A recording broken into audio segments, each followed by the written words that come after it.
remote this community is. We're north of Pittsburgh in a rural farming community that is waking up basically under lockdown this morning as federal agents crawl over every inch of the fairground that devolved yesterday into chaos and the attempted assassination of a former president of the United States. The world will see it. The same idea anymore. Whatever. Yeah.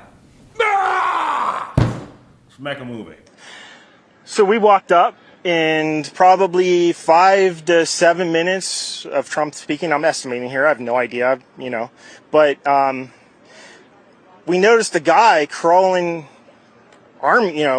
bear crawling up the roof of the building beside us, 50 feet away from us. So we're standing there, we're pointing at the guy crawling up the roof. And he had a gun, right? He had a rifle. A rifle. We could clearly see him with a rifle. Absolutely. We're pointing at him. The police are down there running around on the ground. We're like, hey, man, there's a guy on the roof with a rifle. And the police are like, huh, what? Like they didn't know what was going on. We're like, hey, right here on the roof. We can see him from right here. We see him. He's crawling. And next thing you know, I'm thinking to myself, why is Trump still speaking? Why have they not pulled him off the stage? I'm standing there pointing at him for, 2 or 3 minutes. Secret Service is looking at us from the top of the barn. I'm pointing at that roof.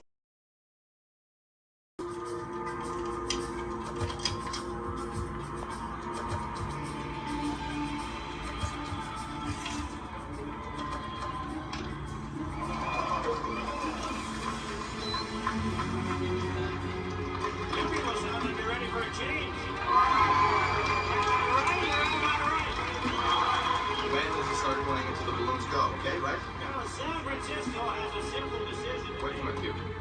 Do we tread water or do we move ahead? Well, that's all right. Hey, how we doing?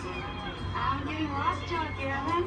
When can I stop smiling? I'm afraid you're going to have to get used to it, Miranda. I told you when I signed on.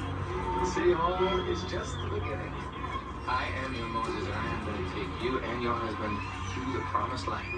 My old man used to say. See in Sacramento, Gavin. It's hardly the promised land. Forget Sacramento. I'm talking about the White House. And don't forget. Grabbed at his right ear, then dove to the ground as a swarm of Secret Service agents scrambled to cover him. And we heard pound, pound, pop, pop, pop. In everybody's mind, it was like 4th of July. Somebody must have been still doing firecrackers. A few endless moments later, as panic ripped, the FBI has identified the shooter as 20-year-old Thomas Matthew Crooks of Bethel Park, Pennsylvania, about an hour away. Officials say he perched himself with an AR-style rifle on a roof about 400 feet from the stage where Trump was speaking, and he fired at least 8 rounds before Secret Service counter-snipers returned fire and killed him. Here's your idea. So what I do is I take this, your idea, and I turn it into a hit. You see what I just did there? Ah! That's Hollywood.